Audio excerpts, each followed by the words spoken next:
Hello everyone, जय सिया राम। भगवान सूर्य को एक लोटा जल अर्पण करने से ही आपके जीवन की सभी परेशानियों का अंत होता है, आप सफलता प्राप्त करते हैं। वैसे तो 12 महीने ही भगवान सूर्य देव को एक लोटा जल अर्पण ज़रूर करना चाहिए, लेकिन अगर आप विशेषकर पौष मास में भगवान सूर्यदेव की पूजा अर्चना करते हैं, पौष रविवार वाले दिन उनका पूजन करते हैं, तो आपके जीवन की सभी दिक्कतें परेशानियां नष्ट होती हैं और साथ ही में आपका उज्जवल भविष्य होता है, जीवन में सफलता प्राप्त होती है। और आज की इस वीडियो में हम लोग देखेंगे कि आप रविवार के व्रत वाले दिन या पौष रविवार वाले दिन भगवान सूर्य की किस तरह से पूजा कर सकते हैं सरल तरीके से। तो देखिए, आप चाहें तो अपने घर के अंदर भी पूजा कर सकते हैं या जहां से भी आपको भगवान सूर्य नारायण के साक्षात दर्शन हो, तो आप खुले में बैठकर अपनी बालकनी में या छत पर भी उनकी पूजा कर सकते हैं। तो देखिए, आप चौकी लगा लीजिए, उस पर आप लाल रंग का कपड़ा बिछा लीजिए और उसके बाद आप चाहें तो सूर्य भगवान की, अगर आपके पास कोई मूर्ति वगैरह हो, कोई फोटो वगैरह हो या तांबे के सूर्य भगवान हो, तो आप उनकी पूजा कर सकते हैं। या देखिए, आज मैं इस तरह से गेहूं से सूर्य भगवान की आकृति बना रही हूं। आप इस तरह से गेहूं से बना सकते हैं, आप चाहें तो आटे से बना सकते हैं, या अगर आप चाहें तो आप रंगोली वगैरह से अच्छी सी जो है रंगोली बना लें भगवान सूर्य नारायण की, और उसके बाद आप उसका पूजन भी कर सकते हैं। लेकिन देखिए, मैं यहाँ पे जो है ना गेहूं से बना रही हूँ, और गेहूं की पूजा का, गेहूं के दान का विशेष महत्व रहता है भगवान सूर्य नारायण की पूजा में। और भगवान सूर्य नारायण के जो व्रत होते हैं वो रविवार वाले दिन किए जाते हैं। आप चाहें तो 12 साल तक व्रत कर सकते हैं, या अगर आप चाहें तो 12 महीने व्रत रख सकते हैं। और अगर आप 12 महीने भी नहीं रखना चाहते तो आप सिर्फ एक पौष मास के 1 महीने के व्रत भी रख सकते हैं, जिसमें आपके 4 या 5 रविवार पड़ते हैं। तो आप जब भी व्रत रख रहे हो उसके बाद आपको इसका उद्यापन ज़रूर करना होता है। उद्यापन की विधि भी चैनल पे आ चुकी है, ज़रूर देख लीजिएगा। और ये जो व्रत होते हैं ये रविवार वाले दिन रखे जाते हैं और ये बिना नमक के रखे जाते हैं। इसमें एक समय मीठा भोजन खाया जाता है और इसीलिए इन व्रतों को अलूना व्रत भी कहा जाता है। और हो सके तो आप भगवान सूर्य नारायण की पूजा में तांबे का प्रयोग अधिक से अधिक करें। तो देखिए, मैंने यहाँ पे एक छोटी सी तांबे की प्लेट ले ली है, इसी के ऊपर मैं अपना दिया रखूंगी, तो कुछ दाने रख देंगे। चाहे तो आप सीधा डायरेक्ट दानों की ढेरी, गेहूं की ढेरी करके उस पर भी अपना दिया रख सकते हैं। और देखिए, मेरे पास तांबे का दिया नहीं है, इसीलिए मैं यहाँ पे पीतल का ले रही हूँ। अगर आपके पास हो तो आप ज़रूर से तांबे का दिया लें, तांबे के दिए में ही आप जो है जोत चलाएं। तो हो सके उतना हमें तांबे का प्रयोग करना चाहिए। हो तो बहुत अच्छी बात है, नहीं तो जो आपके पास है, जो आप आसानी से जुटा पाएं, आप उससे भी पूजा अर्चना कर सकते हैं। उसके बाद देखिए, लाल रंग का चंदन अगर आपको मिल जाए तो आप लाल चंदन लेकर उससे जो है भगवान का तिलक करें। लेकिन लाल चंदन अगर आपके पास नहीं है किसी भी कारण से, तो कोई बात नहीं, आप रोली से उनका तिलक कर लें।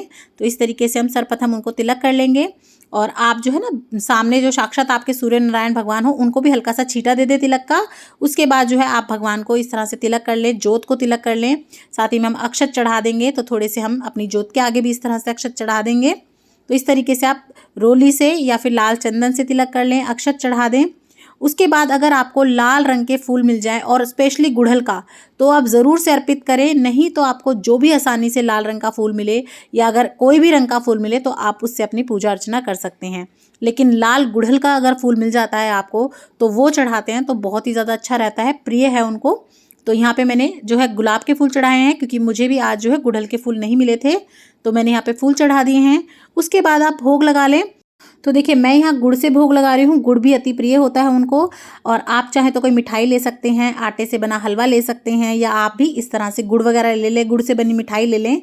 साथ ही में आप कुछ फल चढ़ा दें, तो आप जो भी सीजनल फ्रूट हो, फल हो, वो आप इस तरह से चढ़ा दें उनको। उसके बाद देखिए, यहाँ पे मैं 1 लोटा जल ले लूँगी, और जैसा कि मैंने आपको बताया, अगर तांबे का लोटा हो तो अति उत्तम है, नहीं तो जो आपके पास है आप वो ले लें। और देखिए, मैं यहाँ पे कलावा चढ़ाना भूल गई थी, तो आप कलावा चढ़ा दें। इस तरह से आप चाहें तो जनेऊ भी चढ़ा सकते हैं। उसके बाद देखिए, हम लोग यहीं पर बैठकर कथा करेंगे। तो देखिए, कुछ दाने आप हाथ में ले लें, थोड़े से दाने आप अपने लोटे में डाल लें, थोड़े से हाथ में रख लें। और सर्वप्रथम पहले आप अपने कलश को, लोटे को तिलक कर लें। आप खुद को भी तिलक कर लें, और अगर आपके आसपास कोई बैठा हो तो उन्हें भी तिलक कर लें। और उसके बाद आपको भगवान सूर्य नारायण की कथा सुननी होती है। हो सके तो आप ऐसी जगह बैठकर कथा सुने जहाँ से साक्षात सूर्य भगवान नारायण आपको दिखाई दें, उनकी किरणें आप पर पड़ें। तो देखिए, हाथ में आप इस तरीके से कुछ दाने या फूल ले लें, क्योंकि खाली हाथ कभी भी कोई कथा नहीं सुननी चाहिए। हमेशा कथा सुनते समय आपके हाथ में कुछ दाने होने चाहिए। आपके सीधे हाथ में आप फूल और दाने ले लें। कथा का वीडियो आपको चैनल पे भी मिल जाएगा, लिंक मैं डिस्क्रिप्शन बॉक्स में डाल दूंगी, आप चेक कर लीजिएगा। आप वहाँ से भी सुन सकते हैं या आप खुद भी कथा सुन सकते हैं। तो सर्वप्रथम आप कथा सुन लीजिएगा। अगर आप व्रत भी नहीं रखते तो आप सिर्फ भगवान का पूजन कर कर कथा सुनकर उन्हें अर्घ देते हैं तो उससे भी आपको बहुत ज़्यादा पुण्य प्राप्त होता है। तो इस तरह से आप जो है कथा सुन लें।